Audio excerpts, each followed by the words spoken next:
Halo teman-teman yang sebentar lagi akan terjun ke masyarakat di kegiatan Pandemika. Kalian semua nanti akan berkarya di masyarakat meskipun dari rumah masing-masing. Karena kondisi yang seperti ini, kita harus menjaga diri kita, menjaga orang lain, maka program KKN, KKS, KKU harus dilakukan secara daring. Tapi jangan khawatir bahwa kegiatan ini tetap akan asyik, tetap akan bermanfaat, tetap akan menyenangkan, ya. Nah, saya di sini akan menyampaikan fenomena yang dihadapi oleh mitra-mitra yang nanti Anda akan dampingi selama sekitar 1 bulan di Pandemika. Kita lihat fenomena sekarang karena pandemi ini tentu sudah tahu semua ya, kita diwajibkan physical distancing. Kita semua harus bekerja di rumah, belajar di rumah, ibadah di rumah, semua dikerjakan di rumah. Dan kegiatan-kegiatan yang biasanya kita bisa bertemu dengan orang banyak, misalnya pertemuan dengan teman, nongkrong, atau kalau di tingkat RT itu ada pertemuan PKK, pertemuan RT, tidak bisa kita lakukan lagi, ditiadakan sementara, dan kita harus taat untuk itu. Maka kita pun nanti juga harus memahami bahwa masyarakat yang kita dampingi harus menaati itu. Nah, dampak pandemi sudah dirasakan oleh kita semua kan. Tidak ada yang dikecualikan. Semuanya terdampak. Yang paling berat adalah kegiatan bisnis, kegiatan usaha, kegiatan produksi. Banyak yang harus terhenti karena bahan bakunya susah, karena memang harus menjaga jarak, tidak boleh buka lapak, tidak boleh ke pasar, tidak boleh tidak boleh melawan yang sudah ditentukan oleh pemerintah demi kita semua. Nah, kegiatan yang sangat dibatasi, terutama kegiatan produksi, pasti membawa dampak yang sangat tidak kita inginkan adalah PHK. Mungkin Anda semua bisa menyaksikan kanan kiri ada teman, saudara, tetangga yang harus kehilangan pekerjaan atau dirumahkan sementara atau dikurangi jam kerjanya karena pandemi ini. Dan kalau yang mereka sebagai pelaku usaha biasanya langsung mengalami omset turun karena tidak bisa berjualan seperti biasa. Pendapatan pasti juga akan turun. Kalau pendapatan turun ya daya beli masyarakat juga turun. Dan yang akhirnya juga benar-benar kita tidak inginkan kemiskinan meningkat. Padahal kita selama ini sudah sekuat tenaga untuk mengurangi jumlah kemiskinan. Bagaimana pemerintah terus berdaya upaya, kita LPPM Unika ya, warga Unika, mahasiswa, dosen saling bergotong royong juga mendukung pemerintah supaya kemiskinan itu menurun. Ternyata dari pandemi ini menjadi tidak berarti lagi kemiskinan meningkat. Dan yang dialami oleh semua orang karena kebanyakan di rumah, ada kebosanan, ada kejenuhan dan stres akhirnya. Tidak hanya anak muda ya, orang tua juga stres karena harus mendampingi anak-anaknya yang biasanya dilepas belajar di sekolah harus di rumah, orang tua jadi guru, harus menangani semuanya. Ya ada sisi-sisi yang tadinya tidak bisa kita tangani harus ditangani gitu ya. Nah, keprihatinan kita adalah saat ini kita melihat kasus positif COVID-19 masih terus meningkat. Jawa Tengah, Kota Semarang masih terus naik. Kita berharap hari ke hari turun, tapi malah naik terus hari-hari ini. Nah, ini bukan tugas pemerintah saja untuk menurunkan kasus COVID-19, tapi kita harus membantu pemerintah. Masalahnya yang kita prihatinkan, masyarakat masih rendah kesadarannya untuk menaati physical distancing.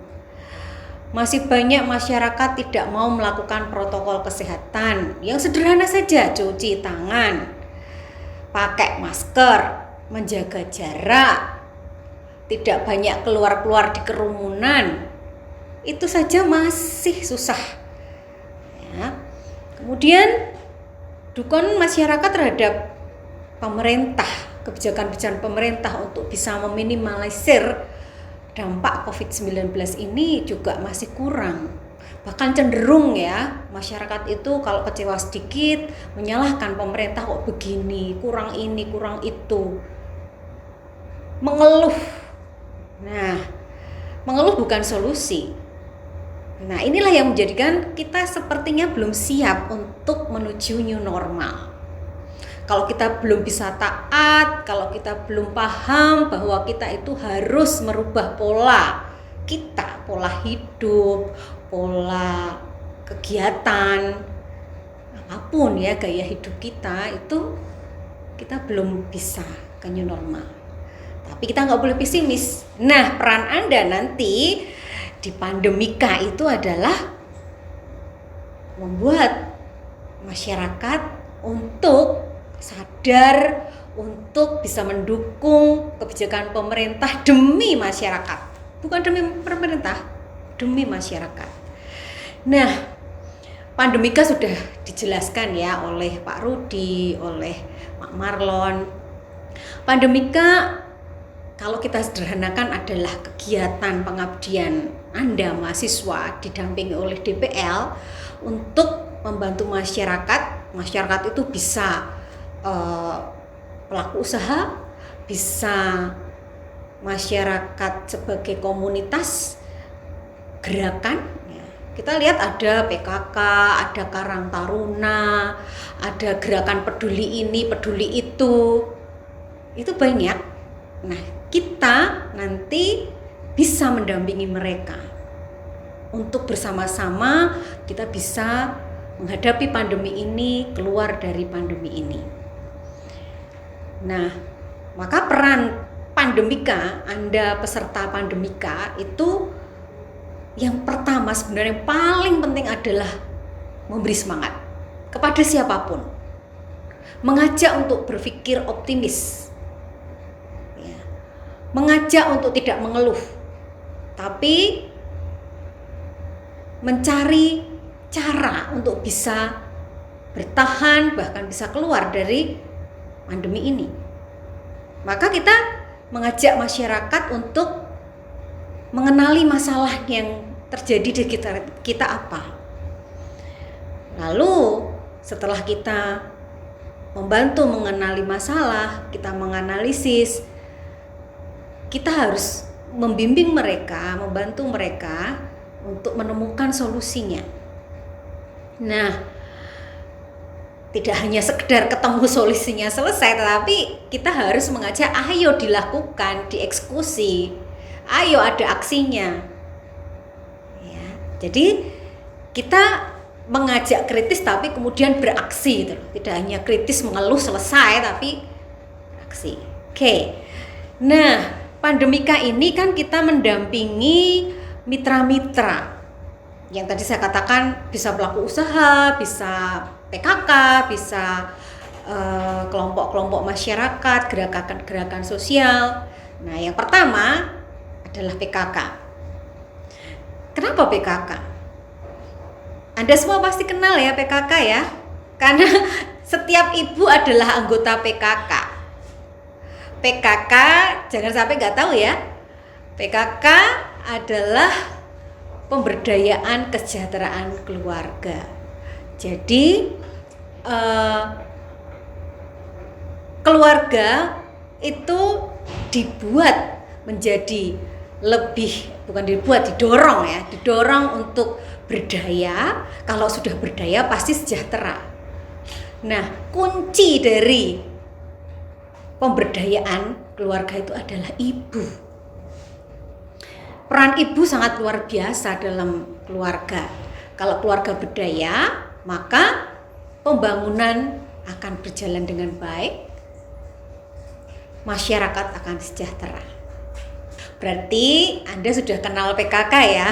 Sebenarnya aneh kalau nggak kenal, karena PKK itu ada di sekitar kita. Semua keluarga itu pasti tersentuh oleh PKK. Hanya kadang-kadang ada yang aktif, ada yang tidak gitu.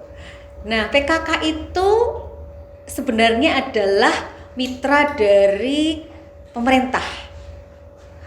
Semua kementerian itu bermitra dengan PKK, karena PKK itu ujung tombak untuk pelaksanaan kegiatan atau program yang sudah dicanangkan oleh pemerintah. Di PKK itu ada banyak kegiatan yang dikelompokkan dalam berbagai satuan kerja gitu ya. Kalau Anda pernah mendengar, di PKK itu ada 4 pokja, 4 kelompok kerja. Di PKK itu ada kegiatan namanya PAUD ya. Udah tahu kan PAUD ya? Pendidikan anak usia dini. Ada Posyandu, itu yang ngurusin balita, ibu hamil. Ada pelayanan untuk lansia. Ada kelompok UP2K, itu yang menangani soal kegiatan-kegiatan usaha dari rumah tangga.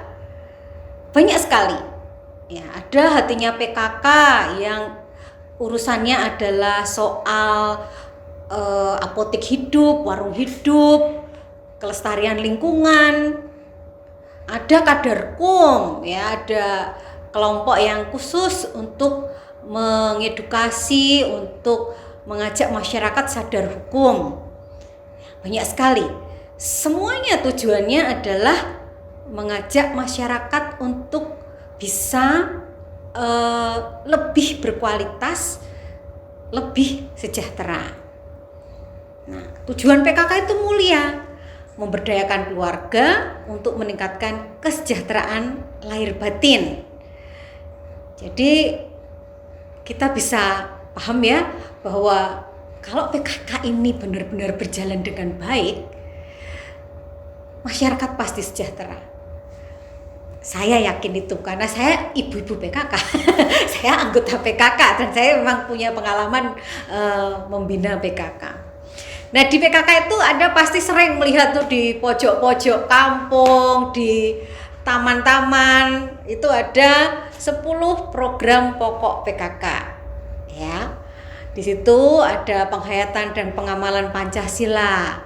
Jadi, nanti Anda bisa membuat kegiatan pendampingan PKK itu menanamkan kembali nilai-nilai Pancasila, mengajak untuk mengimplementasikan nilai-nilai Pancasila yang sekarang ya banyak yang mengatakan kok sudah banyak dilupakan ya, kok banyak tidak dilaksanakan ya. Misalnya soal keberagaman, ini penting sekali karena ini akan berkaitan dengan kedamaian untuk kita hidup bersama.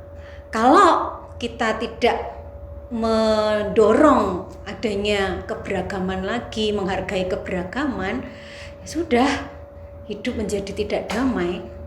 Nah, ini kita nanti bisa mengajak masyarakat untuk kembali bersama-sama menjaga keberagaman, menghargai keberagaman. Kemudian gotong royong.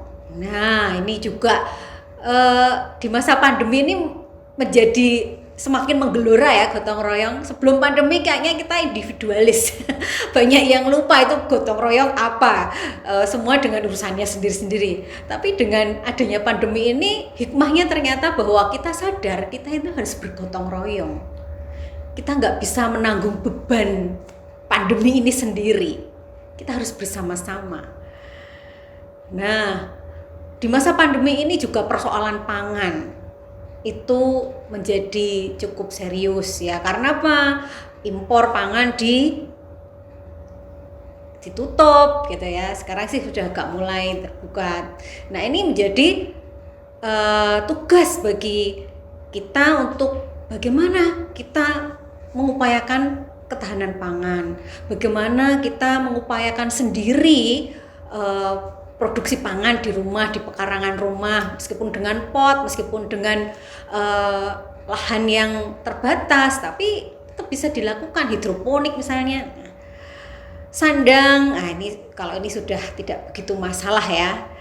Perumahan, nah perumahan tidak sekedar orang punya rumah, tapi kita nanti mengajak ibu-ibu untuk bagaimana menata rumah supaya nyaman, supaya sehat, supaya membuat energi positif. Nah, stres tadi kan bisa karena di rumah itu tidak nyaman, karena tidak bersih, karena layoutnya tidak mendukung kita untuk punya inspirasi gitu ya. Nah ini penting nanti.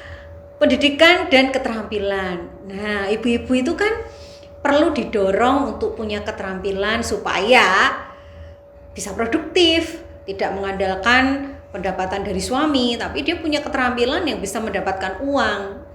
Nah, sekarang ini tutorial di YouTube banyak yang bisa diikuti untuk bisa mendapatkan keterampilan itu. Nah, Anda bisa nanti mengajak ibu-ibu untuk yuk belajar ini, belajar itu gitu ya. Kemudian kesehatan nih di masa pandemi ini paling penting. Kadang ada dikotomi ya, ini kesehatan dulu apa ekonomi dulu. Pemerintah mengambil pilihan dua-duanya harus jalan bareng. Ya, kesehatan dijaga dengan baik, tapi kegiatan ekonomi juga harus berlangsung. Nah, maka Anda tentunya nanti juga mengajak masyarakat melalui PKK, melalui komunitas dan sebagainya untuk bersama-sama menjaga kesehatan ini, mengedukasi supaya masyarakat sadar bagaimana menjaga kesehatan yang seharusnya. Kemudian pengembangan kehidupan berkoperasi. Gotong royong itu salah satu ejawantahnya adalah koperasi. Menabung bersama, kemudian dipakai bersama. Nah, ini dibutuhkan sekarang. Wah, saya mau bikin usaha karena ini pandemi, suami di PHK, saya mau bikin usaha tapi nggak punya modal. Ada koperasi bisa membantu. Nah, kemudian kelestarian lingkungan hidup. Ya, ini juga sangat menentukan kualitas hidup kita. Maka kita mengajak nanti PKK, masyarakat untuk bagaimana menciptakan suasana asri, menciptakan suasana hijau yang membuat kita menjadi selalu segar, ya, fresh, gitu. Kemudian perencanaan sehat. Perencanaan sehat ini menyangkut tadi soal balita, soal lansia, remaja, ya, puber dan tidak itu kan juga harus dijaga. Jadi harus ada edukasi tentang bagaimana perencanaan sehat ini. Ini begitu kayanya ya PKK itu dan begitu banyaknya urusan ibu-ibu yang perlu ditangani, maka kita akan membantu ibu-ibu itu. Oke. Nah, apa yang bisa kita lakukan kepada PKK sebagai mitra pandemika ini? Ibu-ibu itu kan kalau tidak pandemi ada kegiatan rutin setiap bulan, bertemu, ada arisan, ada membahas perkembangan terkini di sekitarnya, ada masalah apa. Kemudian ada juga yang diisi dengan pelatihan keterampilan atau edukasi atau yang lain. Nah, karena pandemi pertemuan tidak bisa dilakukan, maka kita nanti peserta pandemika ini menyelenggarakan itu secara daring. Sulit? Tidak, Anda sudah biasa kan? Saya yakin Anda sangat canggih lah dalam hal itu.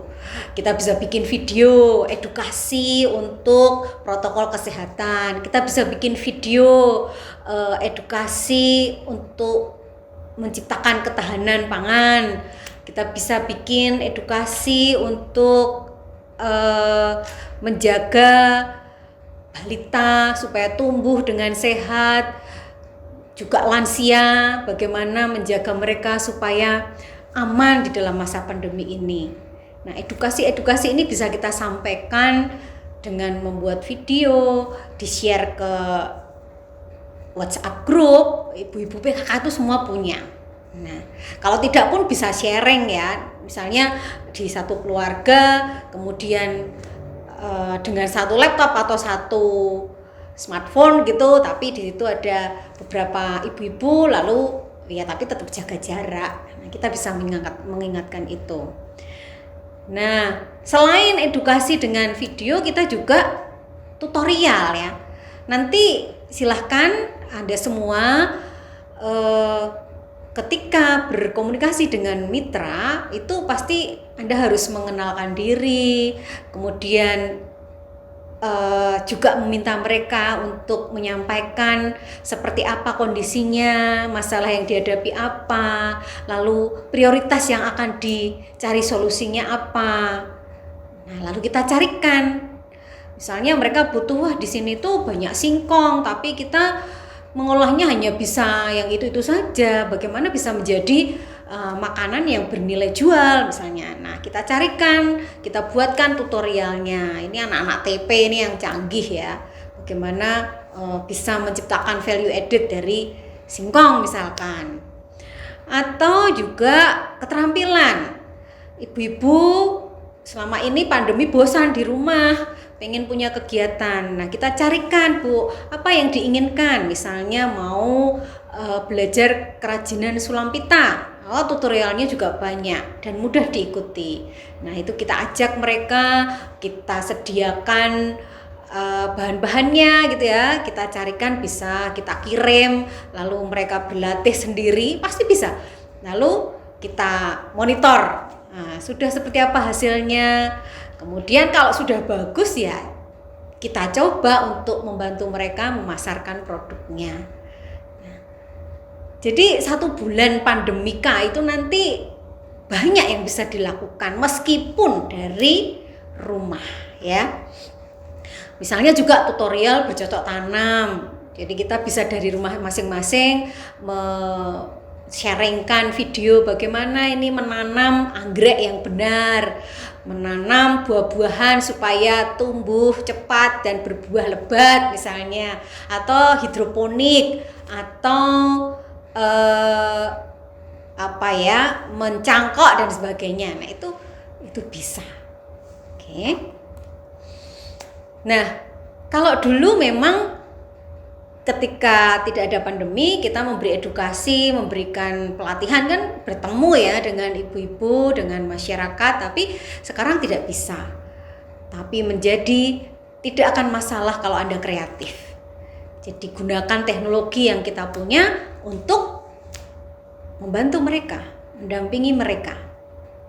Pasti bisa ya. Jadi ibu-ibu tuh sekarang juga sudah canggih. Ibu-ibu PKK itu sudah pakai Zoom meeting, itu juga sudah biasa. Nah, jadi kita bisa memberikan edukasi dengan Zoom meeting gitu. Lalu ibu-ibu berkumpul yang dekat-dekat ya, dan tetap mengingatkan mereka, Ibu jaga jarak ya, Ibu dengan protokol kesehatan yang benar ya. Nah, itu bisa dilakukan tanpa kita harus hadir secara fisik di kelompok masyarakat itu. Kita bisa memberikan panduan-panduan yang mereka pasti akan mengikuti. Oke. Jadi edukasi yang kita bisa berikan itu tadi bisa mencakup 10 program pokok PKK.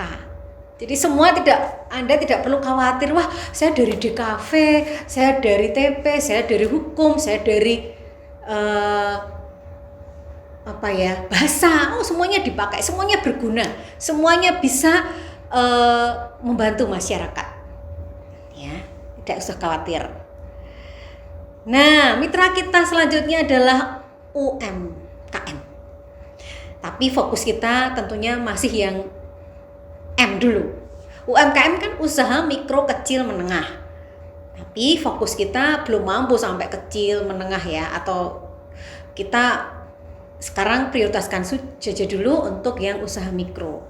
Apa itu usaha mikro? Nah, Anda bisa baca tuh di internet banyak sekali definisi dan kriteria yang dikatakan usaha mikro itu apa.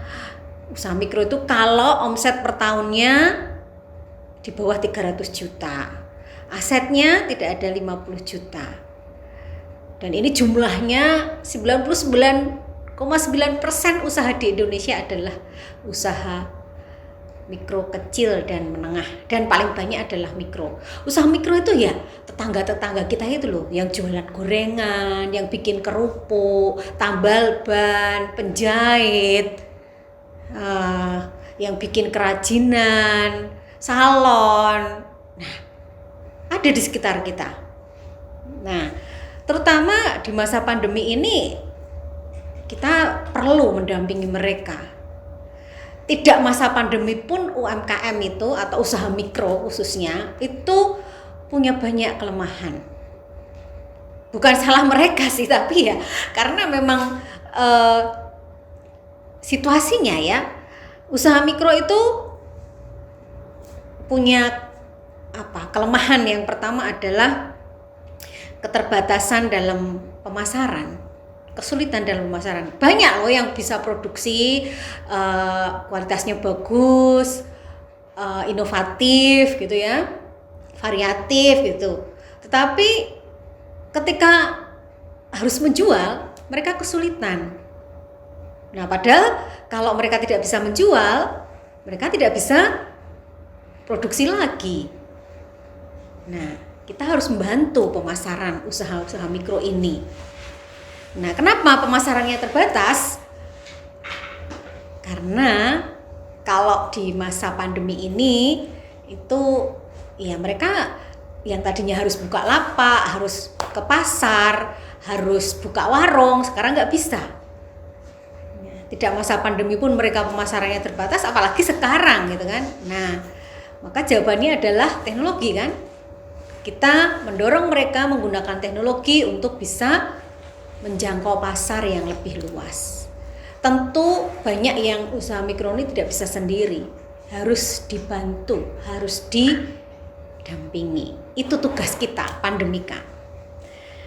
Nah, kalau pemasaran tidak berjalan dengan baik, maka dampak berikutnya kan keuangan, cash flow-nya kan nggak jalan ya.